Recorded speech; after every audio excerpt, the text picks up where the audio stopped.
As a rooted deeply and forward-looking community, we hope that you will be blessed by this message. For more information, visit rechurchza.com. So we are still in Matthew, believe it or not. And he did warn us we'd be here for a long time. So we're still in Matthew 4. So if you can turn to verse 23. Oh, that picture was taken by a friend of mine called Loki DeToy, who one afternoon was delivering people to their house and there was this dust. And Africa arrived.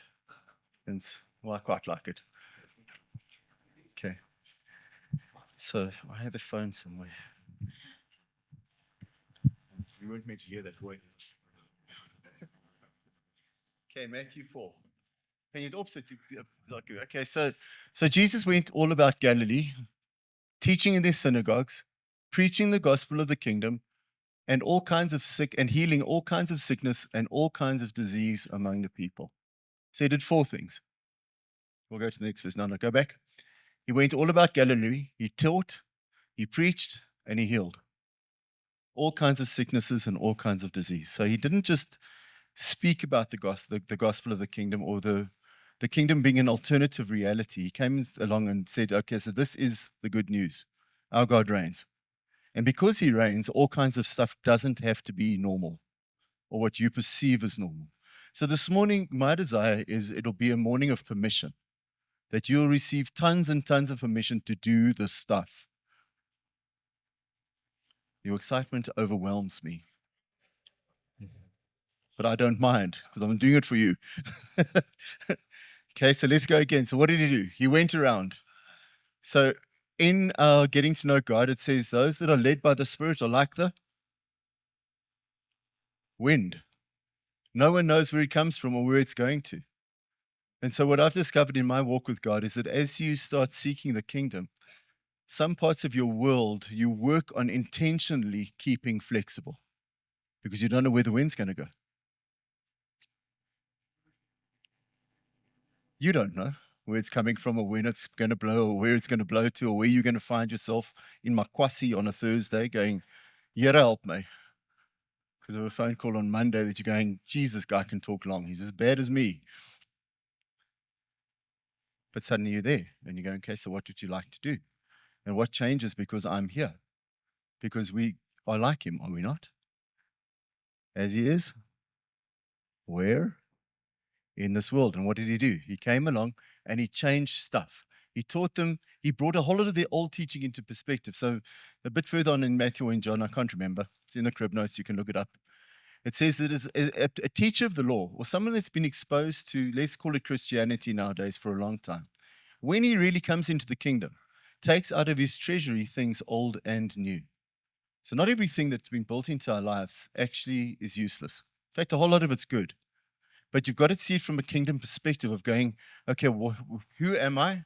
Why am I here? And what am I responsible for? And can I please impose upon someone to switch off that loud kettle thing? Thanks, Chris. Who am I? What am I here for? Why am I here? And what am I responsible for? Because we're not responsible for everything. None of us is responsible. There's some stuff you can look at and say, thank you, God, somebody else does that. A whole lot of stuff. Thank heavens we can look at and say, thank you, God, somebody else does that. Let's be honest. Okay, it's just me. Okay. But God has given us this gospel of where we come in and we present an alternative reality, an alternative economy, an alternative medical system, because the kingdom of heaven invades earth. And it comes to a place where it goes, you have said this is the way it works, but I say to you, there's something different too. And you can choose that. We get to choose. Everyone gets to choose.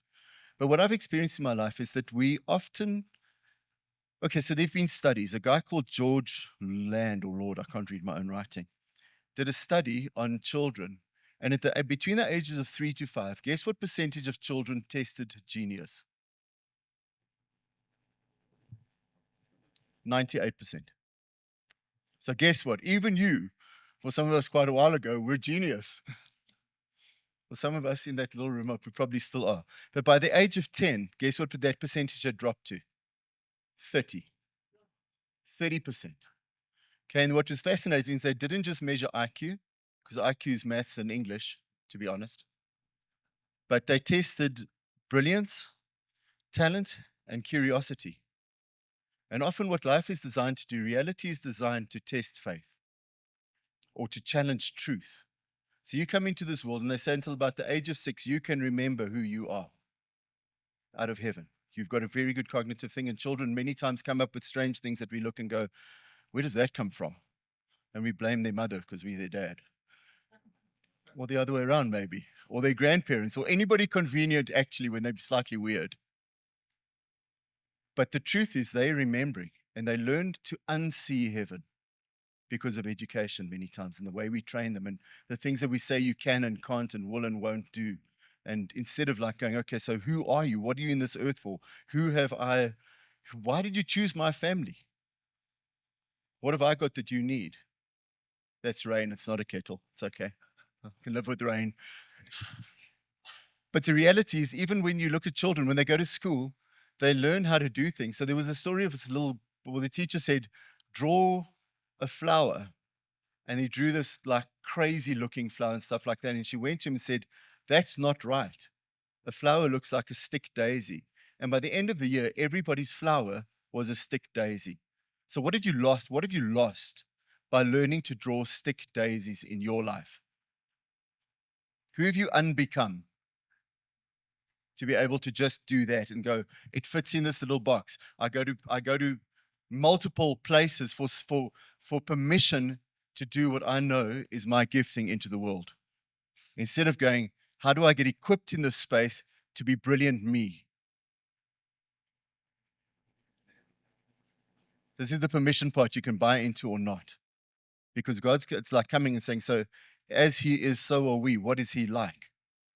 We've got to go and have a good look again and go, okay, so what have you put inside of this body and this mind and this personality and these things? And eventually some my experience has been is when you find yourself in the space that is yours, I go, yes, I like the way you've made me. Suddenly my interesting sense of humor fits in, or my way of thinking just opens opportunity, or my way of making money makes total sense because it's there for the taking, or my way of relating to people just goes, I am the answer to your prayer. Do you know your answers to people's prayers? Do you know that you are an answer to someone else's prayer? They can walk into their world and go, and you haphazardly happen to have what they need. You don't know what they've been praying for. Could be anything. I don't know what it is, but so I think the things that we've got to come back to. We've got to come back to the place of genius. We've got to come back to the place of saying, okay, who lives inside of me and what does that mean I'm able to do? What does it mean to come into that space of renewing your mind, Ikra? Of coming into agreement with truth and so what reality does is it literally whittles away. So when we read this verse about healing and stuff like that, my dad died at my age. Oh, he's a half a year older than me. After 6 years of being sick with motor neuron disease, I didn't want to touch anybody for healing them. I was going, somebody else. Use anybody you like, but I'm not doing this. And the truth of the matter is, it's taken me a very, very long time to overcome my risk and trust issues, to remotely trust God to heal people. But how many things have you got that you have risk and trust issues with? That reality smashed you into a place of going, you're not going to do this, are you? What if it doesn't work? What if they get sicker? What if they just die?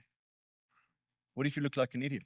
What if you become famous? Because the next verse in that thing is the terrifying part of he went all around and his fame spread. So what if I get this right? There's the risk.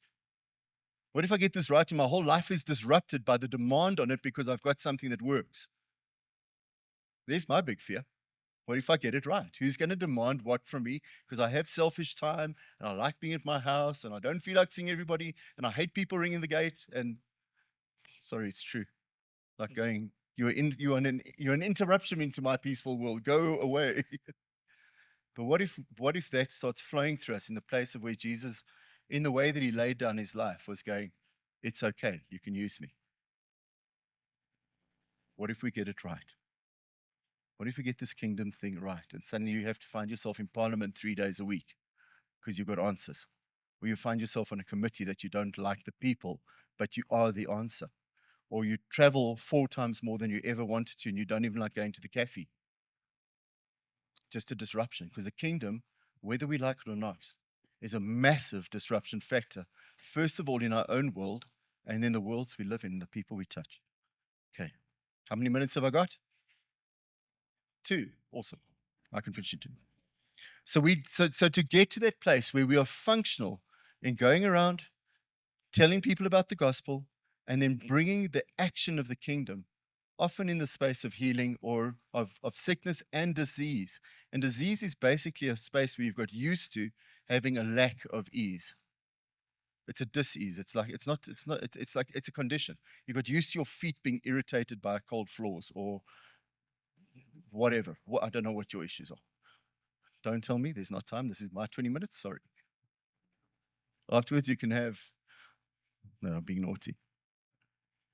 So all of creation is waiting for sons to come into that space where they're going, transform me into your image and your likeness so that I'm able to remove frustration. The kingdom is a frustration removing mechanism. So one day I'm saying to God, how do I measure kingdom activity? And he said, any type of frustration that you reduce is a sign of the kingdom. So when you sometimes look at the projects, it's not this whole big thing. It's like going, what's frustrating this thing's betterment, just functioning better? And you look for the little things and you touch the frustration. You don't change the whole picture. You just remove the irritation factor. You provide what's necessary. You remove what's necessary. You don't take anybody out. That's God's problem. But we sit with these things where you start going, okay, one of the reasons that we don't have great economy in terms of much employment is labor law. So we pray into that and say to God, okay, let the logic of labor law come into a space where it's simple to say, I can have 10 employees. Not, oh, geez, I'm 10,000 rand per illegal, plus. Just you look as those of you that are employees, you're looking, you're going as few as possible, as seldom as possible, because of the risk it's become. And it should be opposite of that. So the kingdom needs to come in our labor law. Let's be blunt. It has to, and in a number of other laws. But we've got to overcome these trauma things. So my dad's reality was it was traumatic. It took 6 years for him to die from a thing that should have taken 6 months. He went from 110 kgs to 37. There was nothing. Perfect mind, no communication mechanism, no movement.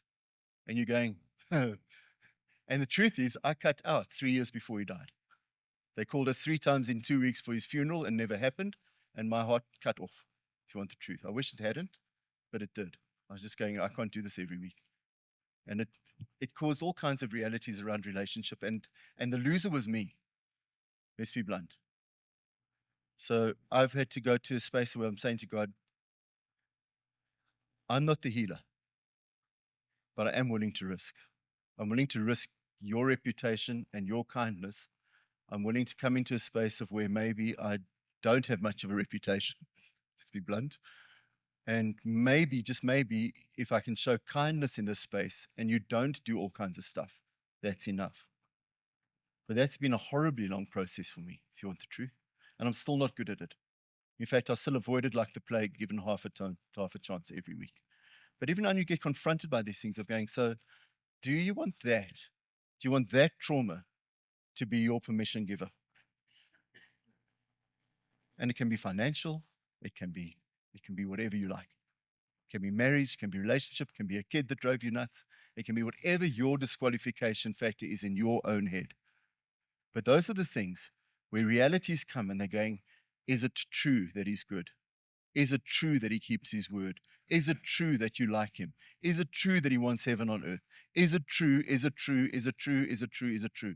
And it'll test every one of those things until you come to the space of going, truth, which is God's perspective on anything, needs to be pulled down by faith until my mind and my lifestyle reflects his picture, not mine. Truth is designed to overcome reality. Reality is designed to test truth. And it's for each of us to overcome. And it's going to be different. Combination locks. 1 to 100, standard numbers. How many combinations in that? I don't know. Lots. Enough. We've all got a unique combination. So you can't take mine. You can't pattern things off my lack of success or my success. But you can take principle, and even more important than principle, relationship. So they're principles, but principles, you meant to go back to take the PLE and go to the PAL, the principle to the principal, which is him, and go, okay, talk to me. How does this work? Don't get it. I try by faith to make this happen, and when he's going, just ask me, I'll show you.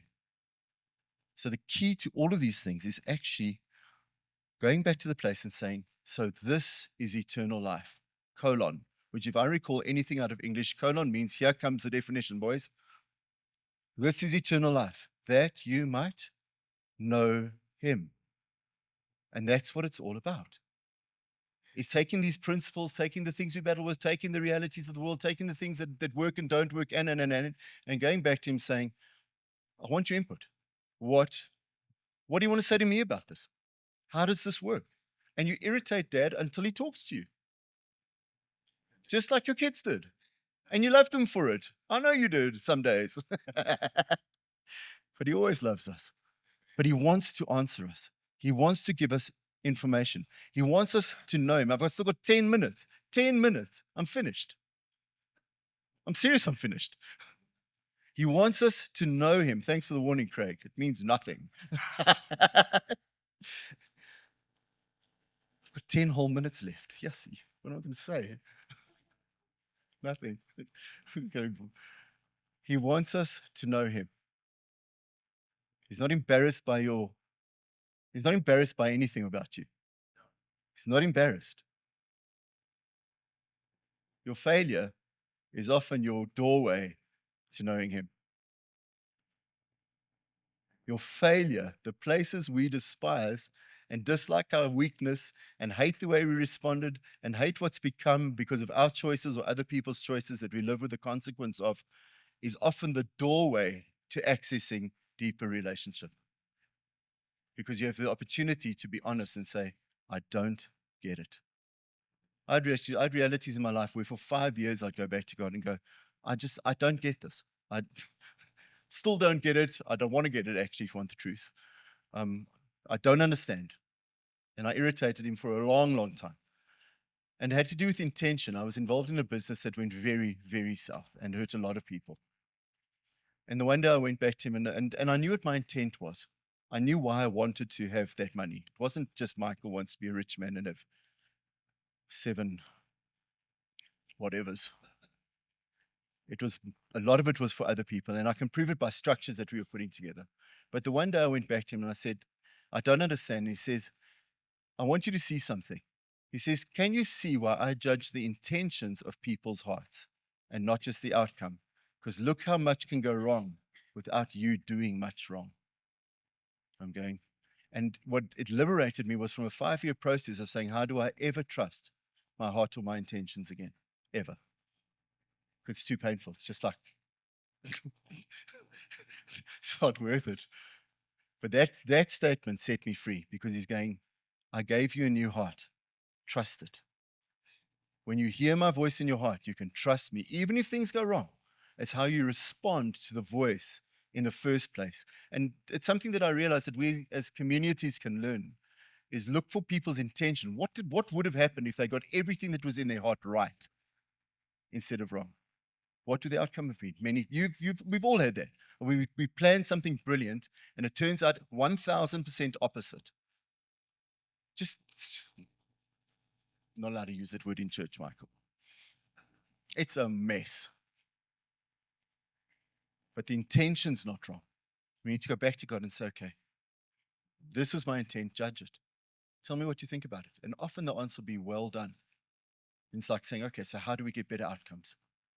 How do you teach me? And that's got to do with this thing of going, we can know him. We can actually know him. We can walk in the good works that he prepared for us in advance to walk in. Things that don't qualify us, but things that are an outflow of relationship that just bring about life. Because there are 2 verses in Ephesians. It says, you're saved, but not by works. And straight below that, it's like you have good works prepared for you. I'm convinced that often those works are identical. It's just, do they flow out of relationship, or are you trying to earn relationship by doing them? Only so many good works. It's just how we initiate, who initiates, and what do we use them for. So today, what I would like us to do in small groups. How many minutes, Craig? 5 left at least. What a bargain. Cancel the clock. I'm finished. I really am finished. Is to sit with your facilitators, get your communion first, then break into groups. There are extra boxes of juice and matzos. And I want us to trade multiple times, because that's what communion is. It's your body for my body, your thoughts for my thoughts, your riches for my sick, your wealth and health for my broken realities. That's what communion does. It's the exchange mechanism. So your facilitator will have at least one box, and depending on the size of the groups, more than one. And you can do it as often as you remember. Come on, that's what it says. Do it as often as you remember. So as we trigger these memories and you remember things, do it. Because that's what brings about freedom, is the cleansing of our conscience, because that's what we've got blood for, the washing of our minds, the renewing of our thoughts, the body patterned against our DNA as the original pattern going, and you're giving your body something to pattern against. So I've still got 3 minutes. So epigenetics is what we're triggering. You've got your genetics, your natural pattern that was handed down by your forefathers, who you are, what you look like, how tall you didn't get, how bad your humor is. Don't laugh, Kathy. I saw that smile. Would you like to get saved? Good. I'm teasing now. But epigenetics, when we pattern the body of Christ against our genetics, we have the ability to change. So some of the studies show that sheep, for example, you can change sheep's can change a flippin' scarp genetics by up to 65%, depending on how it's raised and fed. Can improve 65% by food, nutrition. So what happens when we put the ultimate nutrition, I am the bread of life, against your DNA and say, pattern against this? Don't laugh at me, burn. What happens when you give your body something different to pattern off? I'm not saying you're going to get taller, shorter, rounder, or anything else, but something on the inside starts changing that thing to where we become like him, where he was transfigured before the cross. And he starts saying, so what does this new creation, new creature look like when I start accessing the technology to change? So that's my encouragement to you this morning. Drink all the juice, use all the matzos. We'll fetch more if we have to. It doesn't matter. Do it at home until you're tired. Buy your own juice. Buy the caseload if you need to. Macro is relatively cheap. And just do it until we change into his image and his likeness, because that's the goal. And often these things are triggered by sadness and suffering. They're the triggers into something higher, if you'll use the doorway correctly. Thank you for taking the time to listen, and we hope you've been blessed. For more information, visit rechurchza.com.